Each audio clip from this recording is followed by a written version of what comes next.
Dia tidak mengalami, tapi dia berani bersaksi bahwa didoakan oleh si ini sembuh. Dia sendiri belum pernah melakukan sesuatu. Tapi yang Tuhan maksud ketika kita bersaksi, kita punya pengalaman sendiri dengan Tuhan, bukan kata orang. Amin. Tapi kita sendiri. Dan firman Tuhan, Amin. ini yang Tuhan Yesus ya sebelum naik ke surga itu dia wanti-wanti katakan. Ya, ada banyak di antara kita tidak mengerti tentang kuasa roh ini. Saya melayani Tuhan ya jelas ya dia di Efesus. Ya, dengan baptisan mana kamu ini percaya itu? Dengan baptisan Yohanes. Kisah Rasul 19 katakan, oh itu baptisan pertobatan. Paulus menumpangkan tangan kepada murid-muridnya di Efesus. Dan akhirnya mereka menerima baptisan Roh Kudus. Ini penting buat kita. Bapak Ibu Saudara yang kekasih dalam Tuhan Yesus, tidak semua gereja ya memiliki pengajaran atau doktrin tentang baptisan roh. Ini memang sangat berbahaya. Sekali dari tahun 77 kami udah melayani sampai ke Sumatera, ke Jawa Timur, Jawa Tengah ya, ke sempat sebagian ke Manado. Itu siang mau malam saya nggak pernah takut. Tapi kalau Bu Tiar suruh saya bawa firman, waduh, jangankan hari ini, beberapa hari sebelumnya saya juga udah gemeteran. Udah bingung apa yang mau saya bawa. Tapi saya mau bagi aja kesaksian-kesaksian seperti ini. Penting Ibu untuk mendapatkan baptisan Roh Kudus itu. Kami punya pengalaman, kami dikeluarkan dari gereja yang tidak menganut doktrin ini. Jadi akhirnya kami membentuk satu tim. Ketuanya itu Bapak Muhide dari Manado. Itu penglihatan dia itu luar biasa. Dan ini nyata sesuai firman Tuhan. Jadi nggak ada yang kita bilang itu aliran sesat atau apapun juga. Kami berhadapan dengan musuh-musuh yang tidak terlihat. Musuh-musuh di udara. Kalau dikatakan bahwa kita mau menjadi berkat bagi sesama. Saya melayani selama COVID. Kuasa yang saya terima. Bahwa virus boleh ada di sekitar kita. Tapi jangan bikin sarang dalam hidup saya. Jangan bikin sarang di atas kepala saya, di dalam tubuh saya. Dan saya punya kuasa di dalam nama Yesus untuk menghancurkan. Sangat yakin, saya sangat yakin. Dan ini biarlah menjadi berkat buat kita semua. Power of love. Setiap pagi, ya orang saya katakan masih tidur. Pak, Bapak Pendeta di sini udah membagikan urapan, dia sudah memberkati, dia bagikan kuasa. Lalu apa yang kita buat setelah bubar dari ibadah ini? Kuasa ini bukan diberikan untuk kita. Pak Surbakti bukan bilang kuasa ini untuk kita pribadi, tapi kita harus bagikan itu. Amin. Kan tiap hari dia sediakan. Bapak Ibu mau menjadi berkat bagi banyak orang. Firman Tuhan katakan ketika kita melayani, tanda-tanda ini akan menyertai kita. Dalam Markus 16 itu jelas dikatakan bahwa kita akan mengusir setan demi nama Tuhan. Markus 16 ya, ayat yang ke-17 saya akan bacakan. Tanda-tanda ini akan menyertai orang-orang yang percaya. Mereka akan mengusir setan-setan demi namaku. Mereka akan berbicara dalam bahasa-bahasa yang baru bagi mereka. Mereka akan memegang ular. Dan sekalipun mereka minum racun maut, mereka tidak akan mendapat celaka. Mereka akan meletakkan tangannya atas orang sakit. Dan orang itu akan sembuh. Amin.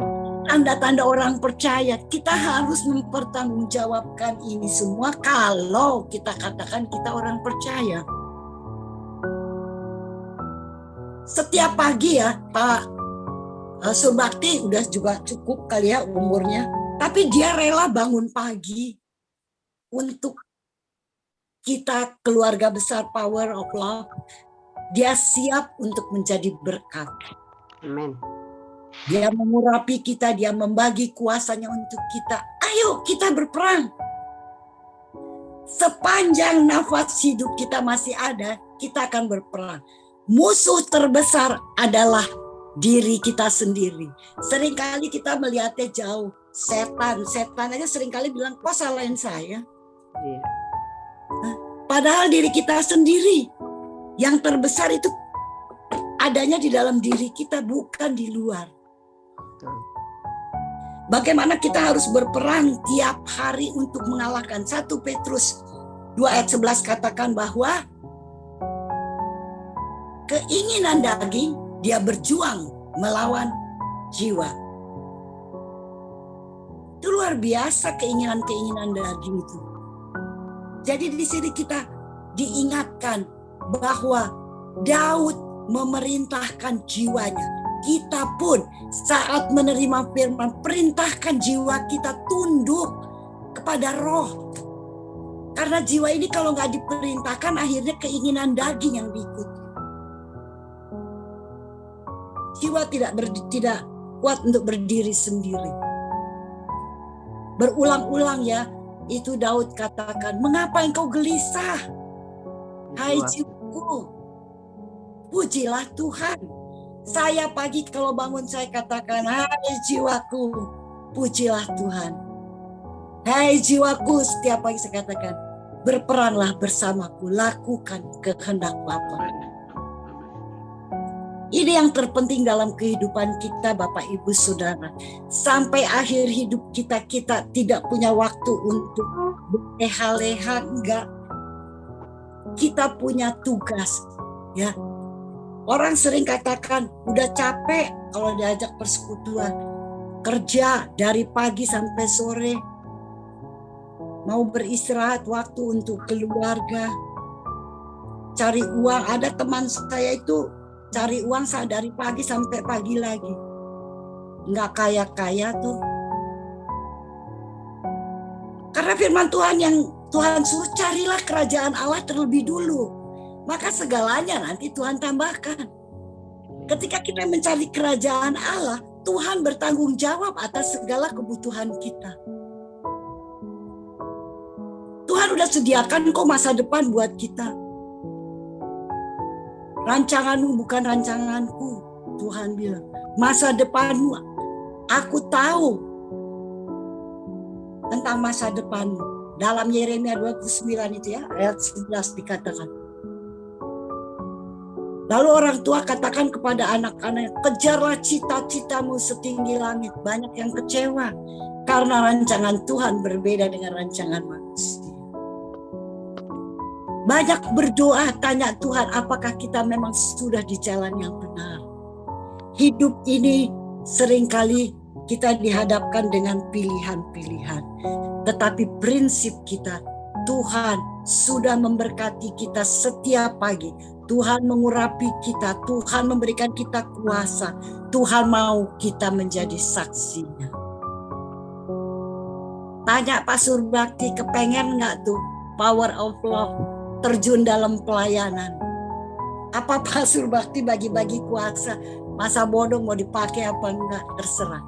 Pasti kerinduannya, dia mau mendengar bagaimana kita sudah dibagikan kuasa ini, apakah kita pergunakan kuasa itu.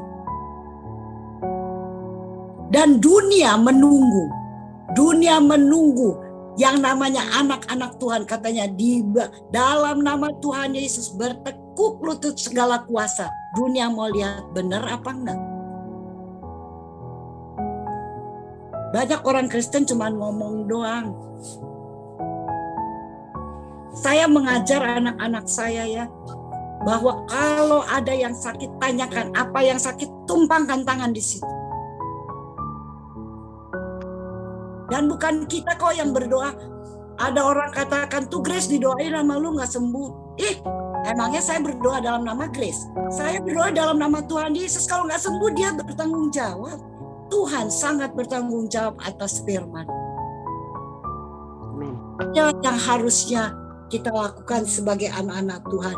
Mari sama-sama kita, ayo nggak sendiri, kita saling di dalam room ya. Kemarin saya Bu Tiar ditaruh dengan 3 orang, Mister siapa tuh, Raja, Ibu Iva dengan Iva. satu ibu. Wah, semua bahasa Inggris, saya nggak bisa bahasa Inggris.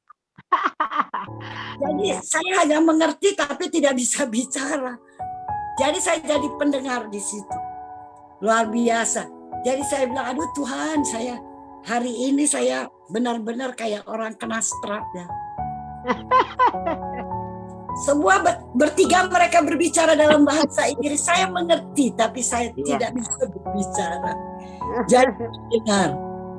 Tapi puji Tuhan, ya Bapak Ibu Saudara yang kekasih, ya mungkin ini banyakkan kesaksian daripada, tapi saya ingin bahwa kita memang benar ya harus menjadi berkat karena kita sudah lebih dulu diberkati. Kita sudah lebih dulu, Tuhan katakan kuasa itu aku berikan bagi kamu, dan memang dalam segala hal yang kita hadapi kita perlu kuasa Tuhan ya. Dengan kuasa itu kalau orang-orang yang bekerja mungkin tahu ketika mereka diutus oleh pimpinan, mereka diberi surat kuasa.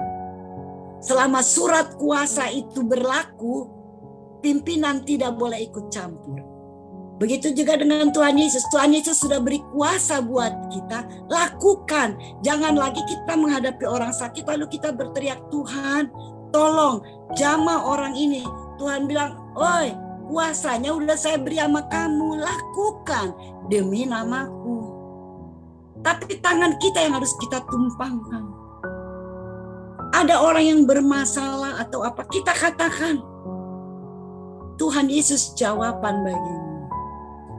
Ya, dalam nama Tuhan Yesus. Bukan kita suruh Tuhan lagi. Tuhan bilang, saya gak bisa berbuat apa-apa selama kuasa itu ada pada kamu. Itu memang peraturan yang seperti itu. Pak Edwin tahu kali. Selama diberi tugas, surat kuasa masih berlaku, pimpinan sekalipun tidak bisa ikut campur. Dan kuasa itu sudah diberikan Tuhan Yesus bagi kita. Selama dia belum datang menjemput kita, kita yang harus melakukan. Kita yang harus menjadi berkat. Dan banyak orang menunggu kita. Ya, bukan karena kita ini siapa, tapi siapa yang ada di dalam kita.